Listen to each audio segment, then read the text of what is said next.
Good evening, and welcome to Story Hour. I'm tonight's host, Laura Blackwell.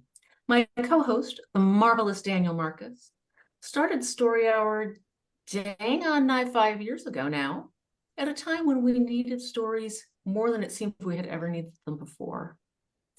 And now, 5 years later, having a midweek little respite of stories with beginnings and middles and, oh, thank God, ends is really special.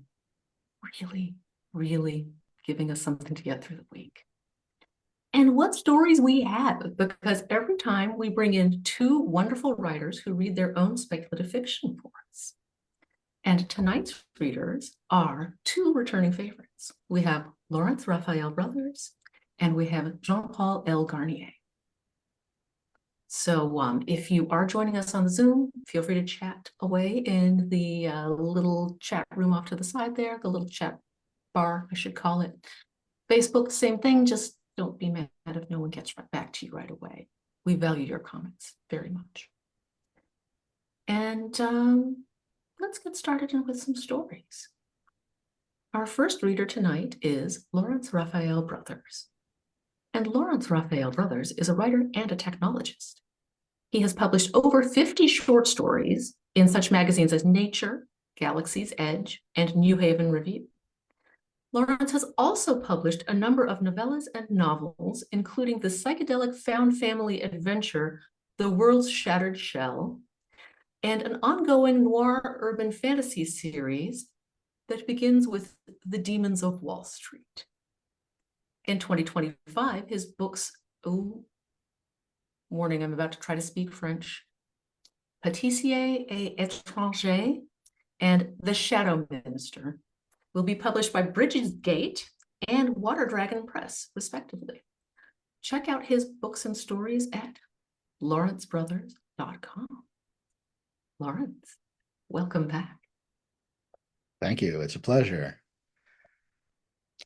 My story tonight is Encounter over Flanders. 27 October 1917, Royal Flying Corps, 56 Squadron Airfield. Hello, Arthur. What's up? Voluntary patrol?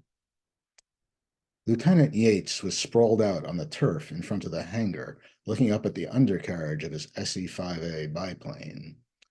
When he realized it was Major Blomfield who was addressing him, he jumped to his feet and dusted off his flight suit.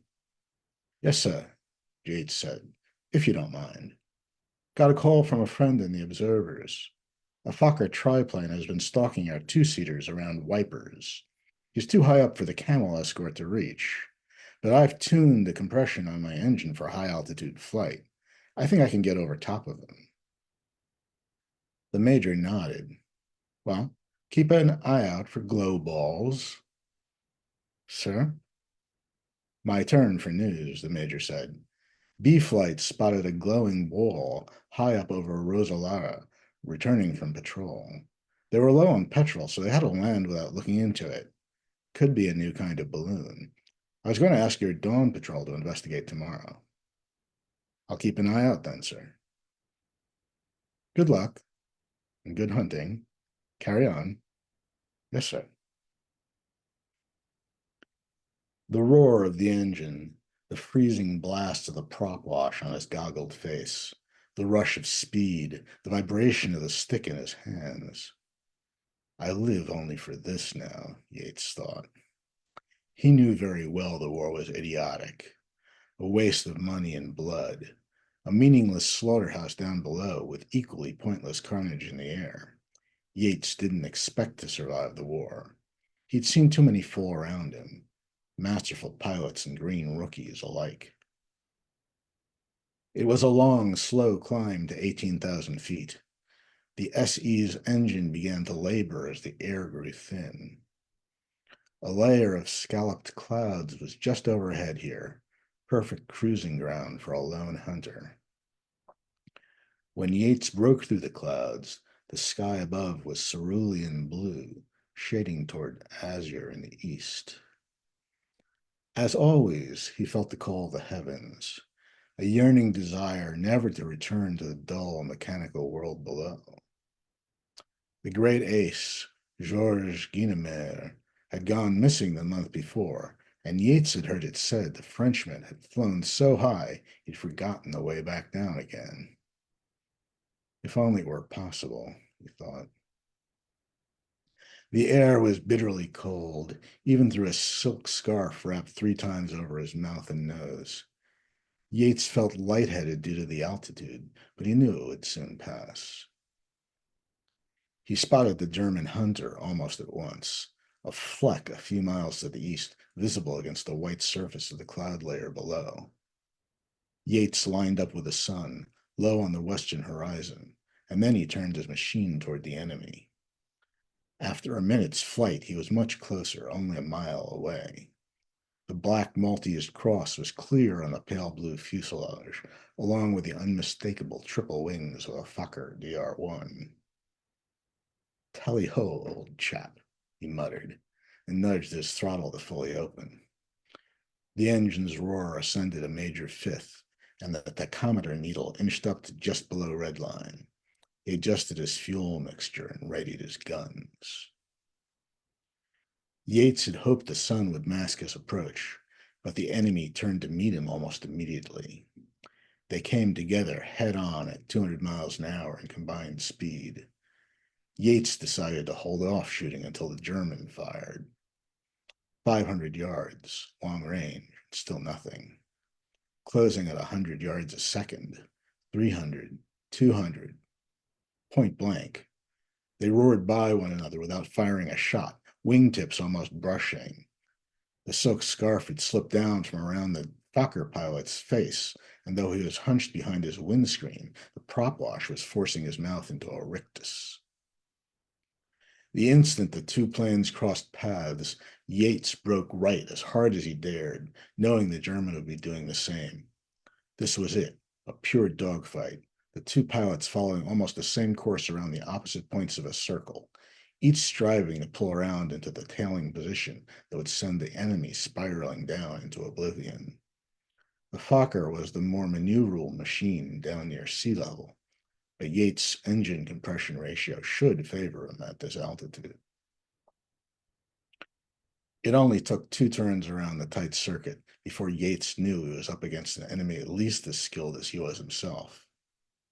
But was that a slight easing of the German's banking angle? Maybe he was on the verge of stalling out and had to relax the tautness of his turn. Yates grinned ferociously. They were both slowly losing altitude as they tried to achieve a tailing position. He had to try to finish things before they got much lower, and the Fokker's Mercedes engine found some thicker air for its carburetor. Then it happened. Yates' engine stuttered. It started coughing and missing strokes.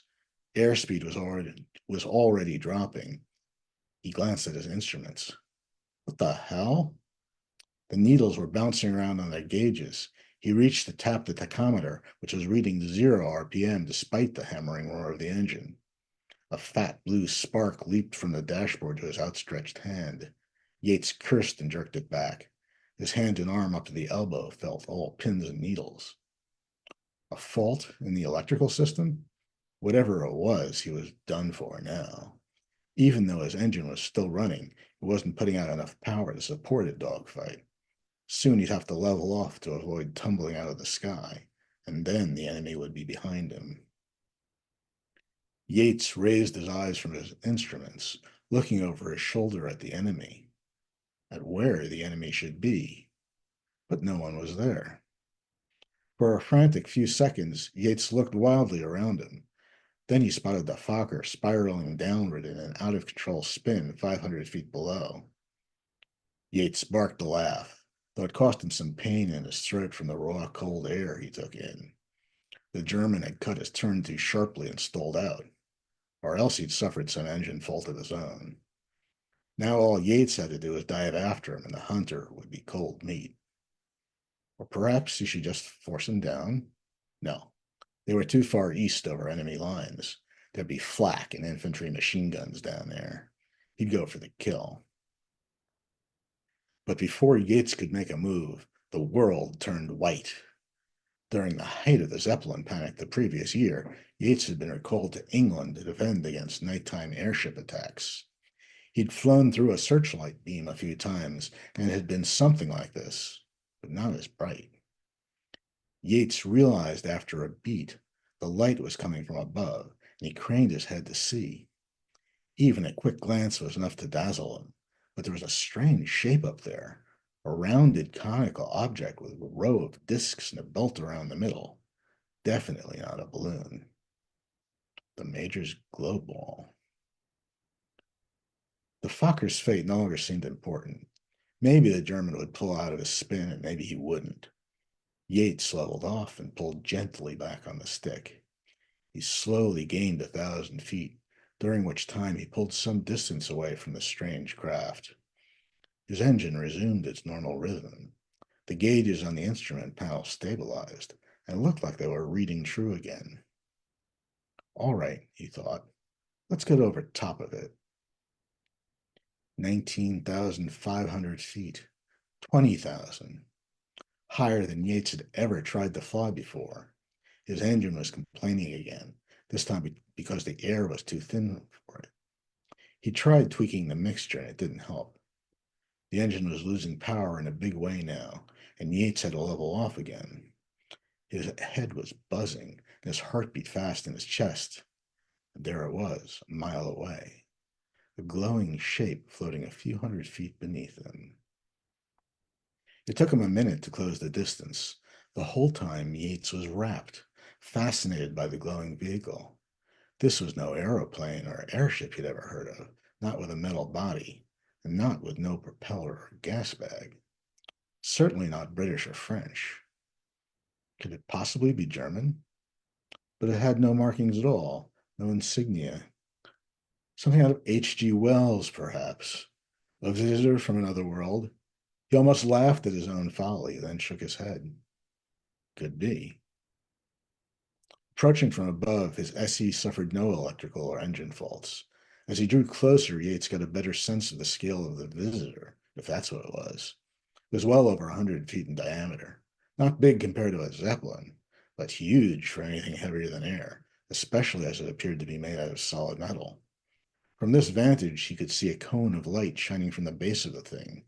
Had it come to view his dogfight? He wondered what a Martian observer would make of all these aerial engagements over the front. Would it even recognize them as expressions of hostility? Perhaps beings from another world wouldn't understand the idea of war. Thinking these deep thoughts, focused entirely on the strange glowing craft, Yates was shocked to see a stream of tracers whizzing by from behind on his left side. He broke hard right instinctively before he realized he wasn't the one being shot at. The German flyer had pulled his Fokker out of its spin, and he had found comrades as well, two more triplanes now flying in company. But the Germans were gunning for the glowing vehicle. They must have assumed it was British, perhaps because Yates was flying peacefully nearby. The three had managed to achieve a slight height advantage and were coming in over the top, as if on a strafing run. Peering over his shoulder back toward the action, Yates saw the sparks of bullets ricocheting off the top surface of the glowing craft. No effect, apart from that, though. Yates didn't hesitate. The 1 versus 3 odds didn't dissuade him.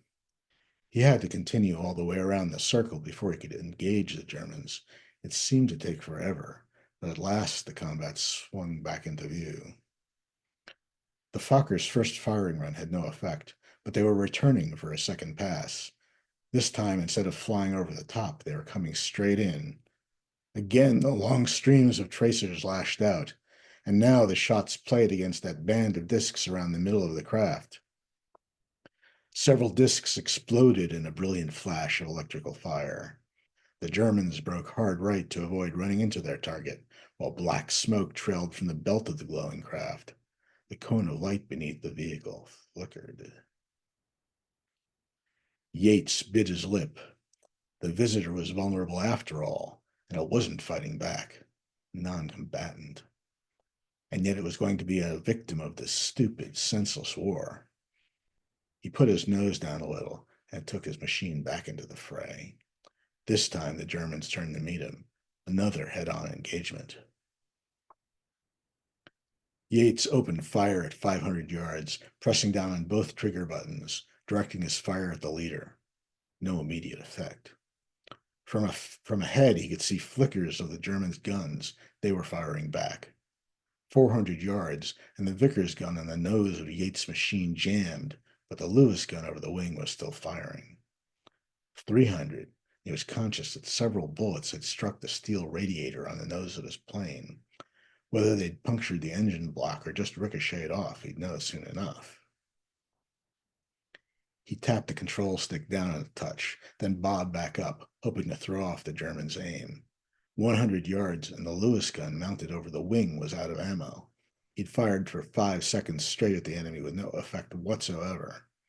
And then the two flanking Fokkers roared past him on either side, breaking left and right, while the leader barely avoided a collision by ducking beneath him at the last moment. Yates grinned even as he pounded the breech of his Vickers gun, trying to clear the jam. It would have been a good way to go, he thought. Head on. Nothing doing with a gun. Wedged solid. If he had the time, he could yank the Lewis gun down from its mounting and give it another drum, but there's no point in bothering with it now.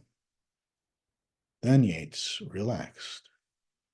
It would be a few seconds before the Fokkers got themselves organized again and were able to turn to engage him. But he felt like there was nothing he really needed to do anymore. He thought he might as well just keep cruising, as if the combat was already over. In a flash of realization, Yates understood he'd given up. Why not? He'd done his best, and it wasn't good enough. No shame in being outgunned. In this way, he'd never have to land again. He'd never have to give up the freedom of the skies. For another few seconds, Yates just flew straight on, but at last curiosity got the better of him. He glanced over his shoulder and saw that the two flanking triplanes were still not on his tail. They seemed to be struggling to maintain their altitude. Rookies, he thought, and smiled. But the leader was above and behind him now. Turned around in his cockpit, Yates watched in fascination as the Germans steadily closed on him without firing. Perhaps the other pilot was puzzled at Yates' behavior, or perhaps he simply wanted to make sure of his target. And there it was, the flash of tracers. Yates turned away to sit comfortably in his seat and closed his eyes. He felt more than heard the bullets striking at his SE's tail, moving up along the fuselage, and then nothing. Knowing by rights he should already be dead, Yates turned again in his seat to look over his shoulder. What the bloody hell? The enemy triplane was engulfed in flames, turning over and falling away, trailing fire and smoke behind it like a comet. Twin lines of tracers were still riddling the Fokker from above, even as it tumbled out of the sky. Yates peered upward to see what it was, and a biplane roared past in a power dive. It was a Spad, a French fighter, though where it had come from, Yates had no idea. He blinked, reflexively pulled his machine around in a tight turn to better see what was going on. The two Germans who had been trying to form on their leader both hesitated. They could either dive after the Spad or come around after Yates. But after a few seconds, first one and then the other turned back to the east, diving to pick up speed. They're clearly out of the fight. The French pilot soared into a zoom climb to regain his lost altitude. The performance of his aeroplane at this high altitude was astonishing. It seemed the Frenchman had somehow slit the shackles of gravity completely, flying faster at 20,000 feet than Yates could manage even down near sea level. The French pilot side-slipped effortlessly closer, so they're flying almost wingtip to wingtip. Yates stared.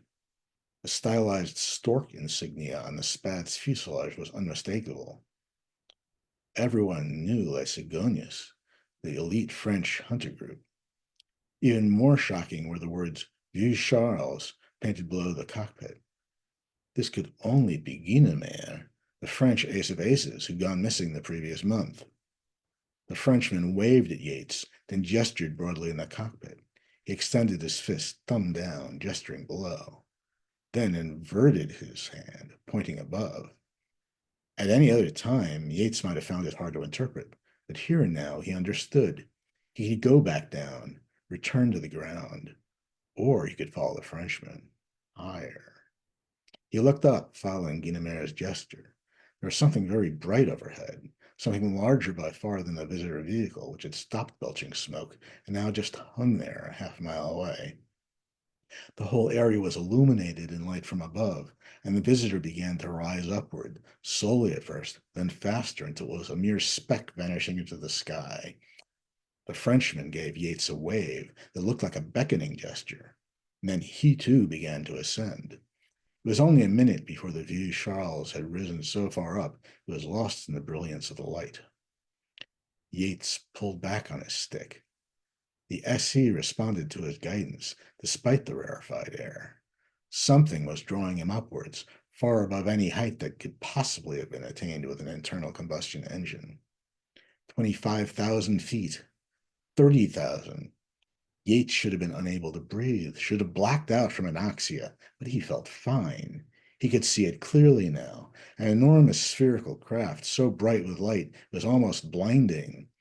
The Vieux Charles was circling just below it, and as Yates drew nearer, the Spad turned upward, flying into an entrance port at the base of the huge vessel, and again passing out of sight. There was no question in Yates' mind what to do.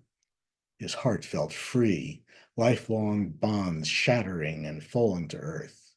He was suffused with a sense of imminence, the likes of which he had never imagined.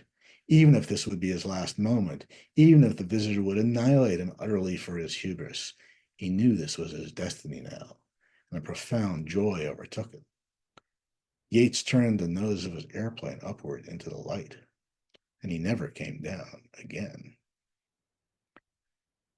28 October 1917, 56th Squadron Headquarters. The general pounded the desk, hammering it so savagely with his fist that the drink the major had poured for him tipped over, spilling whiskey over a scattering of documents. The tumbler rolled off the edge and fell to the floor. Neither man paid it attention. "Major," the general shouted, "restrain yourself." Major Blomfield bit off what he was trying to say, almost choked, and took himself in hand. "Yes, sir," he said at last. "I'm sorry, sir." "But you're telling me to forget the whole thing." Yates was lost to enemy action. There will be no more talk of lights in the sky. Your man was on voluntary patrol, pursuing an enemy Yasta over Rosalara. He was outnumbered, shot down in a daring high-altitude engagement. We will record in due course that the Luftstreitkräfte notified us of his death. He died with all the gallantry that could be expected of such a valiant and courageous pilot. Major Blomfield bit his lip. He'd lost far too many men this year. At least the others had received proper acknowledgement of their deaths. But what? This is war, Major. 250,000 died on our side this year in the Nivelle offensive. More than that are dying right now at Passchendaele. We can afford no distractions. Nothing must take away from our commitment to the fight. Do you understand me? Very well, sir, Major Blomfield said. But what about the shaft of light? A dozen other pilots reported it just on our side, and the Germans must have seen it too, just like when Garnier went missing. And who knows how many civilians? No problem, said the general.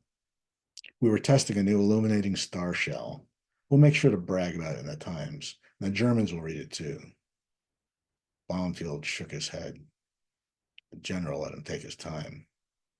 All right, sir, he said at last. I know I have no choice. I'll go along with it. Suppose I have to write the letter? The general nodded once, stood up and left without another word, not even waiting for a salute. Blomfield set the tumbler back on his desk. He hadn't finished pouring a fresh drink when he heard the rumble of the staff car departing. Later that night, Blomfield woke up at his desk, a headache pounding in his temples, empty bottle by his hand. He struggled to his feet, opened the Nissen hut door, and walked heavily out onto the field of the blacked-out aerodrome.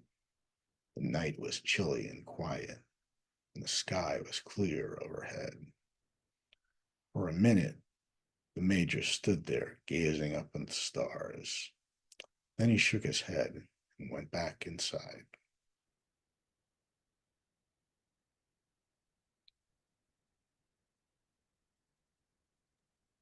Oh, that was great. Such a build. And so I take it that this is a period of history you're interested in? Yes, indeed. This spun off from my first novel, Twilight Patrol, which was a portal fantasy about aviators during that period. Nice. I saw the plane on your website. Went, this seems like a hint. And folks, you got to check out his website because there's a lot of stuff there. There are links for books and short stories and all kinds of stuff. Thank you very much, everyone. That was Laurence Raphael Brothers. It is our way at Story Hour to just take a moment after the first reader and let the story soak in. Let it become part of us. And ready ourselves for another story. Thank you very much, Laurence. Our next reader tonight is Jean-Paul L. Garnier. Jean-Paul L. Garnier is the owner of Space Cowboy Books, bookstore and publishing house, producer of Simultaneous Times podcast, which is a 2023 Laureate Award winner, a BSFA Ignite and British Fantasy Award finalist, and editor of the SFPA's Starline magazine. He is also the deputy editor-in-chief of Worlds of If and Galaxy magazines. In 2024, he won the Laureate Award for Best Editor. He has written many books of poetry and science fiction. Jean-Paul, welcome back to Story Hour. Thank you so much for having me. This is such a lovely program and wonderful story, Laurence. Thank you. I have two stories tonight. This one is called Chicken Soup for Eternal Damnation. Well, I'd done it now. I'd really done it. Always figured it was a possibility, and now it had happened. I was in hell. Hell with a capital H. Yep, I'd done it. If it was one thing in particular or just a culmination of little things, I couldn't say. And it's not like they give you a pamphlet explaining everything when you arrive. Unless, I guess, explanatory pamphlets aren't your thing. In that case, they might provide one. Or many. But I didn't mind pamphlets so much, so there weren't any. But something to read would have been nice. Didn't see any books, though, just a big, empty room. Not exactly the picture I would have imagined. But how would I have known what to expect? It's not like I'd studied up on what to find in hell, or any of the alternatives. Not only was I naive enough not to know why I ended up here, but I also had no idea what to expect. Sure did feel like hell, though. I would have thrilled to read an explanatory pamphlet. Boring, dull, not the exciting fire and brimstone, but thoroughly uninviting and mundane. Nothing to do but sit there, so I sat. Sat long enough to be bored out of my gourd, and then sat some more. They really couldn't have provided less to do. Nothing to look at. Not even a smell to the place. It was blank as blank could be. And I knew damn well this was hell, but I didn't know why I knew. I knew nothing. My mind was empty. And that in and of itself made it hellish. Completely without stimuli. Boring as can be. I spoke to fill that vast silence, and nothing came out. My mouth was as empty as the room. Tried to stand up, since I'd been sitting there for God knows how long, but I couldn't. Seemed that part of hell was designed to thwart every want, need, or desire. Nothing happened. No one came. By then I was hungry and bored out of my skull. It really was hell. And it stayed that way for longer than I can remember. I tried lying on the floor to sleep, but couldn't. And no matter what position I tried, it was like there was a piece of gravel under me. even though I kept sweeping the floor with my hands. As I was repositioning for the 1,000th time, a door appeared in the wall and a man wearing khakis and a light blue t-shirt entered the room carrying a clipboard. "We're ready for you, sir. Please come with me right this way." He was reading off of a script and had a practiced saccharine tone, very corporate. "Really? Where are we going?" My voice sounded this time, but was scratchy from disuse. "Why, to the waiting room, of course, right this way." Waiting room?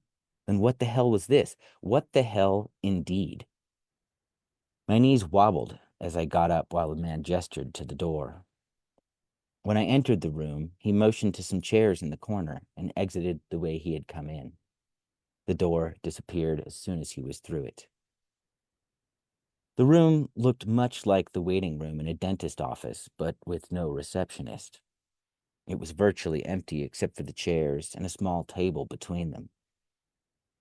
I guessed I was supposed to wait some more, but for what, I couldn't say.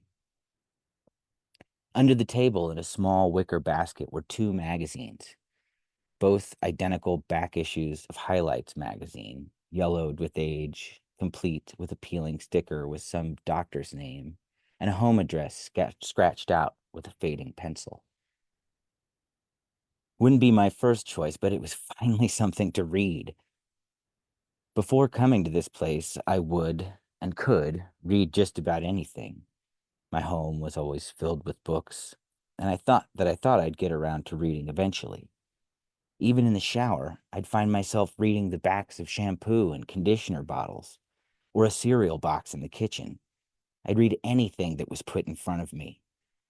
So, Highlights magazine, it was. Normally, it would have been my absolutely last choice of magazines, but it was there, and so was I. And since this was a waiting room, I supposed that they would make me wait. For what? God only knew. Or perhaps the devil only knew. Who knows? Reluctantly, but obsessively, I picked up the stale back issue. Nothing but schmarmy articles and an already finished crossword puzzle. Read it cover to cover. Twice. A shampoo bottle would have been preferable. It couldn't have taken me more than 20 minutes to suffer through the poorly written and uninteresting pieces and ads in the magazine, but my butt was starting to go numb as if I'd been sitting there for hours. I tried to reposition myself in the chair, but could not budge. So it was back to the magazine for round 3. I grabbed the other identical issue in hopes that it would somehow be different. But there was no variation except for the name of the subscriber on the sticker in the front. After 3 more reads, I couldn't take it anymore. I would have torn the magazine to pieces for want of something to do, but as little comfort as it had brought, I kept thinking about leaving the next victim of the waiting room with even less to do than I had been provided. It might be hell, but there was no reason to be a jerk. The wait was getting to me, and I still didn't even know what I was waiting for. Frustrated, I read through the magazine again, cover to cover. By now, I had nearly memorized the thing. My head felt like it was falling off with boredom and discomfort, but I couldn't bring myself to take yet another pass at the rag. Sitting there not reading was even worse. Almost. I would have given anything for one of Ballard's novels, or anything really. Something to pass the time in a world other than this, in contemplation.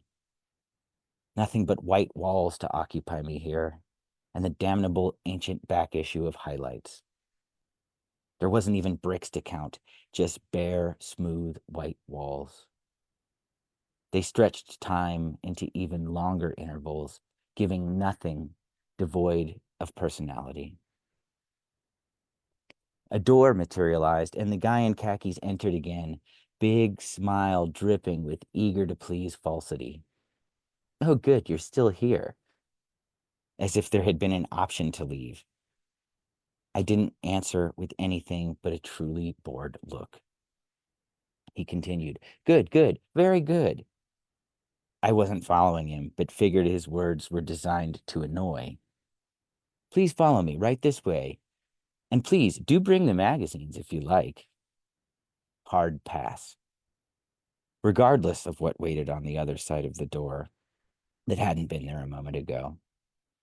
I took my time getting up, figuring there was no hurry to be led to yet another waiting room, the next, hopefully with different magazines. But his offer to take them didn't leave me much in the way of hope. He never stopped with that saccharine smile as he gestured for me to enter before him. The door led to a long, blank hallway, and it made me uncomfortable to be followed through the passage that was so narrow no two people could stand shoulder to shoulder. And the longer we walked down the hall, the longer it seemed to become. I couldn't be sure how long we walked, but it felt like 15 minutes or more. Finally, we reached a door and my guide nudged me to open it, but he did not enter. "This is your room, sir. I won't be joining you, as it's been designed specifically for you, and we value privacy." With that, he turned and left and somehow managed to vanish from the hallway within seconds. Reluctantly, I entered, and the door automatically shut behind me. At first, I had a difficult time seeing, as the fluorescent lights were overly bright, but within a few minutes, my eyes adjusted. As my vision returned, I couldn't believe my eyes. Perhaps I wasn't in hell at all. On one side of the room sat an overstuffed armchair next to a small end table. It looked comfortable, too, despite the tacky upholstery, but it would have fit right in my apartment back home. On the other side of the room, the wall was fully lined with bookshelves, complete with library. On the other side and next to that was a milk crate full of LPs and a portable turntable. Oh boy, did my spirits lift. I don't know what all the waiting was about, but apparently it had been worth the wait. A comfy chair, and all I could read. This was heaven. I tested out the chair with a pat of my hands, and indeed it was a cozy one. I sat for a minute, took a deep breath, collecting myself. Yes, this would do nicely. Getting back up, I approached the shelves to make my selection. Starting at the top shelf, in the case on the right, I perused the titles, and my heart sank. I said it out loud because I couldn't believe what I was seeing, as if somehow speaking would undo the reality of it. The complete works of Glenn Beck? Yuck! This certainly wasn't heaven. Or maybe it was someone's idea of a joke. When I looked at the next shelf down, I knew it wasn't. The complete works of Bill Cosby. Couldn't even bring myself to say it out loud this time. It was wrong. It was cruel. But it also sparked a curiosity in me, a morbid curiosity. Wondering how bad it could get, I continued to scan the bookshelves. Bill O'Reilly, Palin's biography, Reader's Digest abridged novels, Dan Bongino, Barbara Bush's biography, Triggered, the complete James Patterson, all of the Left Behind books. It went on, an orgy of bad taste. A virtual who's who of those who had corruptly bought their way onto the bestseller list. You know, the ones with the little cross next to the title? Ironic to choose the symbol of Christianity for such devious game playing with money, numbers, and perception. There were hundreds of books that I, or no one in their right mind, would want to read. I'd never been so defeated and unhappy around books. Was I being haunted by ghostwriters? But I held on to hope and scanned the titles futilely. The last two bookshelves were filled completely with the Chicken Soup for the Soul books. a perfect punctuation to my disgust. And it brought to mind a forgotten dream where I had written a book called Chicken Soup for Eternal Damnation, which was now starting to look all too prophetic. Even if I could bring myself to read all this schlock, it would be worse than rereading the dead magazine that I now regretted leaving behind. It was sick. With the bookshelves a total waste of space, I looked to the creative LPs, fearful of what I might find. Thank God they weren't audiobooks, I guess. But it wasn't much better than the titles on the shelves. It was as if somehow someone had transplanted every unwanted thrift store dusky stack of vinyl with a careful ear for everything I never wanted to hear. Streisand and Christopherson, Frampton Comes Alive, Jazzercise workouts, Sing Along with Mitch. I couldn't even bring myself to say the band names. There were so many among my least favorites. But I kept digging in a frantic hope that something listenable had slipped through the cracks. At the very back, the last album was a battered old copy of a CCR record. Finally, something palatable, no matter how overplayed and not high on my list, having listened to it countless times before. It was something anyway. Almost with relish, I clicked the turntable on and reached for the album to slide it out of its sleeve. And the sleeve was empty. So I listened to the motor of the turntable running, the white noise, the only bearable entertainment to be found, until it clicked off on its own, never to return again. I still didn't know what I'd done to end up here, but one thing for sure was for sure. I was in hell.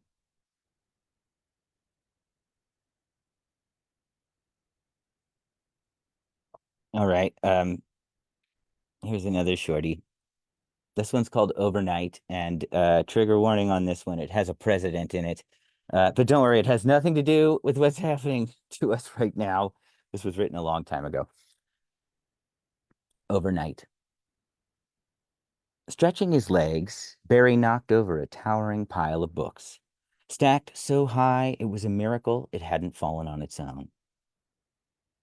Looking around his apartment, he saw nothing but such piles, and his desk, which stood empty except for an old manual-style typewriter. None of the modern intrusions, such as TVs or radios. I'm such a Luddite, he thought, unashamed. Ignoring the books, he continued his stretching and preparation for his morning jog. As one who spent most of his time sitting down, either reading or writing, he was getting out of shape. A friend had suggested that he go out and get more exercise, so he took the suggestion to heart and decided to go for a brief run each morning. Today was to be his first, and he was glad that the forethought of sore muscles had reminded him to stretch. Maybe his legs would hurt that much less. Opening the door into the bright morning, he was greeted by the sound of helicopters overhead, an unpleasant but common sound in his urban environment. He ran up the driveway, feeling good about having taken the first steps towards fitness, and wondered how long he would last. Regulating his breathing, he sped down the street, enjoying the wind in his hair, until his route was thwarted by a red light at the intersection. He jogged in place the way he had seen others do, always thinking that they had looked somewhat ridiculous. A black sedan pulled up next to Barry, and the man inside rolled down the window, gesturing to him. Barry, glad for his headphones, pointed to them, and noting the green light, trotted across the street. I'll never get anywhere if I stop and give directions along the way. At least, that was the first thing that came to mind. Immediately, he felt guilty about this. His friend that had suggested the jogging had partly done so under the guise of getting him out of the house. If he was to avoid strangers, then part of the reason for the exercise would be moot. Ashamed of his reaction, he removed the earbuds and put them in his pocket. As he crossed the street, he noticed people in the waiting cars pointing at him. Was his discourtesy so apparent that others had noticed it? Maybe he had a funny gait. It had been ages since he had gone running. He looked over his shoulder and watched the black sedan make a U-turn. No doubt the fellow was lost, looking for the freeway. Feet pounding the pavement, he rounded the corner up the street toward the school. The air was filled with the sounds of recess, shouts, and laughter, balls hitting chain-link fences. As he approached, the playground fell silent, and the throng of children pressed themselves up against the gate, all staring at him, none making a sound. Confused and creeped out, Barry picked up speed and did his best to round the next corner as quickly as he could. Rejoicing at reaching the end of the block, he almost didn't see a woman with her grocery cart standing at the stoplight, nearly smacking right into her. The look she gave him in return was not one of anger, but of awe, almost tinged with a bit of praise. Barry trudged on, baffled. Everyone was acting so strangely. Usually people didn't even notice him. It had only been a few blocks, and Barry was starting to feel it in his legs. He knew then that he was really out of shape, for his inner self had already begun to tell him to return home. Determined, he blocked the thoughts out and continued to run, even picking up the pace a bit. A black sedan pulled up and drove in pace with Barry. Looking over, he saw that it was the same man that had gestured before. "Mr. President, could I please have a word with you?" Mr. President? What could this man be thinking? Who does he think I am? Wrong guy, buddy, said Barry as he ducked into the foot tunnel that crossed under the freeway. The tunnel always smelled like piss, and he had to hold his breath to get through it, but he could never hold it long enough to get all the way to the other side. Taking in a deep breath of the foul air, he emerged from the tunnel and took off toward the park. Excited faces and passing news vans stared and pointed at him. When he turned to avoid them, two teenagers sitting on the bus stop bench took out their phones and started taking pictures of him. What was this? He couldn't look so ridiculous that even teenagers were interested in him. Several blocks up the street, at the light, Barry saw a black sedan take the corner, headed his way. Looking the other direction, he saw that the news van had also turned and was closing in on him. A wave of anxiety took over, and forgetting his fatigue, he bounded back into the tunnel. He ran halfway through, figuring that both vehicles would be waiting for him on the other side, decided to faint and double back toward the exit that led toward the park. At least this might buy him some time to get away, back to the house. But now, he was heading in the opposite direction, trying to avoid his pursuers, his fear fueling his muscles. He saw the teenagers get onto their bus. It seemed that everyone on the crowded public transit was also staring at him. Some were even taking pictures. Avoiding the main road, he headed up a hill into the residential part of the neighborhood. There were alleys up this way, and maybe he could cut through them to get back in the direction of his house. Running up the hill zapped his energy reserves, and he was starting to have a hard time regulating his breathing. But he reached the alleyway he was looking for, and it was marvelously free of pedestrians. He made it another 2 blocks before seeing anyone. A person out walking their dog called out to him and waved. Ignoring them, he took advantage of the now downhill slant and picked up speed back toward the freeway. 5 blocks to go, and he would be safe back at his place. He felt like he needed a breather and looked for a place to hide and rest for a second. Seeing a garbage truck parked next to a wall, he decided to hang back between them, just out of sight from the street. Regaining his composure, he jogged back into the street, convincing himself that he was probably just being self-conscious about the shape he was in. Making it another block without incident, he was now feeling that things might be back to normal. Then he spotted the sedan. It was several blocks off, but definitely headed toward him. I'm being silly running from this car. The man has obviously just mistaken me for someone else. Resolved to ignore the sedan and its driver, he headed on in the same direction. Reaching the freeway overpass and only 3 blocks from home, Barry was brought to a standstill. The news van screeched up in front of him and blocked his path. He stood frozen as a cameraman and reporter jumped out of the vehicle, both with their sights on him. The black sedan parked on the opposite side of the street, and Barry felt as if the world was closing in on him. Stepping out of the car, a man in a black suit crossed the street in his direction. The reporter and cameramen had set up and were beginning their newscast to his right, freeway behind them as backdrop. Only then did Barry hear the helicopters again. There was a swarm of them above, and Barry realized that the sound had never ceased since he left his house. He looked up to the copters, but his gaze was stopped halfway as he saw a billboard with his face on it, next to the words, "Our Man." The news camera swung around and pointed at Barry as the newscaster approached him. "Mr. President, how does it feel to be the world's first head of state elected by lottery?" Barry didn't hear what she said or respond. His confusion over the billboard had made him forget about the man in the suit that was now almost on top of him. When he lowered his eyes, he caught sight of the man's lapel blown out by the wind. Beneath, he saw the outline of a pistol. Without thinking, he leapt at the man, afraid for his life. The man in the suit and Barry fell to the ground in awkward embrace. Barry was scrambling for his life, afraid and reacting with animal-like instinct. The man in the suit was trying to subdue him, but did not seem intent on causing harm.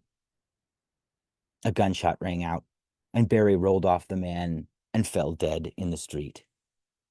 "It went off accidentally. I was here to protect him," moaned the man in the suit, looking dejected and gaunt. "Did we get that all on tape?" cried the newscaster. "Keep that camera rolling." The camera panned to Barry's dead body, and then back over to Evelyn, the newscaster. "What started as an amazing day has ended in tragedy. Mr. President, Barry Mitchell, the first president to be elected by lottery, has just been shot in a fatal mix-up with the Secret Service.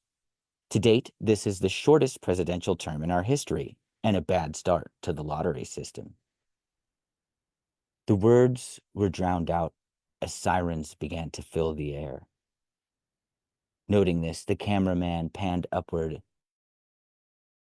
until his lens reached the billboard with the words spelled out, "Our Man." Thank you. That was Overnight from my most recent short story collection, Cardboard Spaceship. Wow.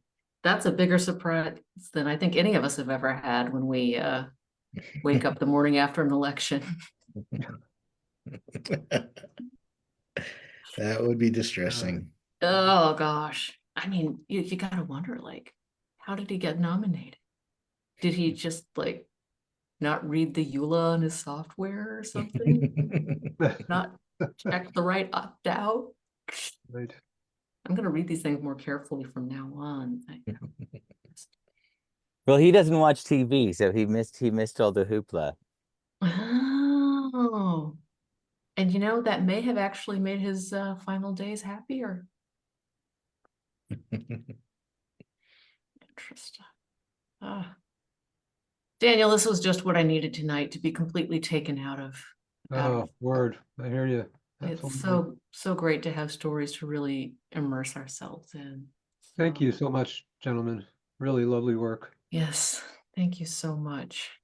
And you know, Daniel and I are here pretty much every week. We'll be back next week, so you can come back and see us and another two fabulous writers Next week, it's going to be Corey Fahrenkopf and Penelope Flynn. And we have a guest host. We have Sam Rebelline, who I think is also going to have a new book out, maybe the day before that. So, see, always stuff going on, always Yeah. books to celebrate, always stories. And I do recommend checking storyhour2020.com the day of, see if there are any changes. It's also a good place to just look at the schedule going out and see what awaits you in the future, what you have to look forward to. And you can watch any programs you've missed or just watch your favorites over and over and over